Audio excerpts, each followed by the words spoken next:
मगर हा प्राणी भूचा असून तो पाण्यामध्ये आणि जमिनीवर सुद्धा राहू शकतो किंवा चालू शकतो. त्याला आपण इंग्लिशमध्ये क्रोकोडाईल असे म्हणतो. हे प्राणी खाऱ्या व गोड्या पाण्यामध्ये सुद्धा राहू शकतात. मगर हा प्राणी डायनासोरच्या काळापासून पृथ्वीवर अस्तित्वात आहे असे मानले जाते. मगरीचा समावेश सरीसृप वर्गाच्या क्रोकोडिलिया गणात होतो. आशिया, आफ्रिका, अमेरिका आणि ऑस्ट्रेलिया खंडांत मगरी आढळून येतात. क्रोकोडिलिया गणात अॅलिगेटर, केमन व घडियाल या सरीसृप प्राण्यांचा समावेश करतात. अॅलिगेटर अमेरिका व आशियात, केमन अमेरिकेत तर घडियाल हे आशियात आढळतात. मगरीच्या अनेक जाती असून भारतात 2 प्रजाती आणि 3 जाती आहेत. भारतात त्याच्या क्रोकोडिलस या प्रजातीत क्रोकोडिलस पॅल्युस्ट्रिस आणि क्रोकोडिलस पोरोसस अशा 2 जाती आहेत, तर गॅव्हियालिस प्रजातीत गॅव्हियालिस गँजेटिकस ही एकच घडियाल जाती आहे.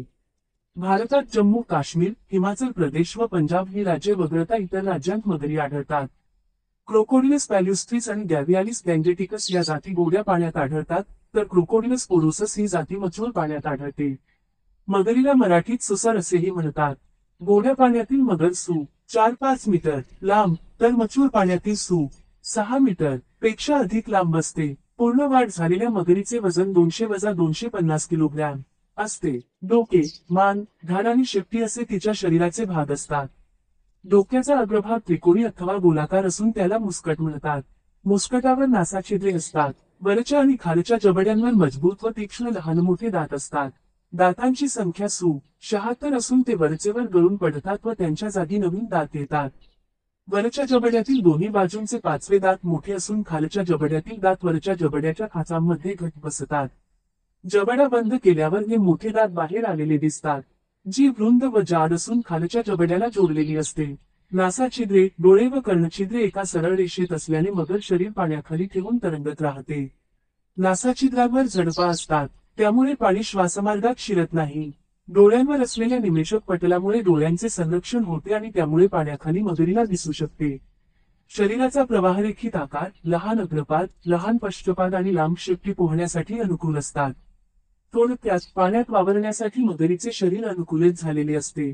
मगरी हे एकटे प्राणी आहेत आणि जेव्हा नर सक्रियपणे ग्रहणक्षम मादी शोधतात तेव्हा प्रजनन हंगामात वीण सामान्यतः घडते. प्रणय काळात नर मगरी विशिष्ट डोके उचलण्याच्या प्रदर्शनासह स्वर आणि शारीरिक स्पर्शाने मादींकडे जाऊ शकतात. मादी ग्रहणक्षम असल्यास जोडी सोबती करेल. संभोगानंतर मादी मगरी विशेषतः त्यांची अंडी पाण्याजवळील वनस्पती आणि मातीपासून बनवलेल्या घरट्यात घालतात. प्रजातींवर अवलंबून अंड्यांचा आकार आणि संख्या बदलते, परंतु मगरीच्या तावडीत सरासरी 30 ते 50 अंडी असतात. मगरीची अंडी अनेक महिने घरट्यात उबवली जातात आणि घरट्याचे तापमान उबवणुकीचे लिंग ठरवते. घरट्यात जास्त तापमान जास्त नर उत्पन्न करतात, तर कमी तापमान जास्त मादी उत्पन्न करतात. उष्मायनानंतर अंड्यातील पिल्ले त्यांच्या अंड्याचा दात वापरून त्यांच्या शेलमधून बाहेर पडण्यास सुरुवात करतात. अंड्यातून बाहेर पडल्यानंतर ते लगेच पोहण्यास आणि स्वतःचा बचाव करण्यास सक्षम होतात. काही प्रजातींमध्ये, जसे की नाईल मगरी, मादी मगरी घरट्याजवळच राहतील आणि अंड्यातून बाहेर पडल्यानंतर अनेक महिने त्यांच्या पिलांचे रक्षण करतात. या काळात आई तिच्या संततीला अन्न आणि निवारा शोधण्यात मदत करेल आणि भक्षकांपासून त्यांचे संरक्षण करेल. मगरींना संपूर्ण इतिहासात असंख्य धोक्यांचा सामना करावा लागला आहे, ज्यात अधिवास नष्ट होणे, त्यांची त्वचा आणि मांस यांची शिकार करणे आणि मानवांशी संघर्ष यांचा समावेश आहे. मगरींच्या अनेक प्रजाती आता धोक्यात आहेत किंवा गंभीरपणे धोक्यात आहेत.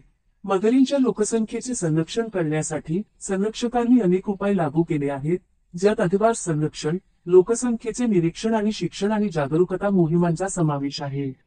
याव्यतिरिक्त अनेक देशांनी शिकार प्रतिबंधित करण्यासाठी आणि शोषणापासून मगरींचे संरक्षण करण्यासाठी कायदे आणि नियम लागू केले आहेत.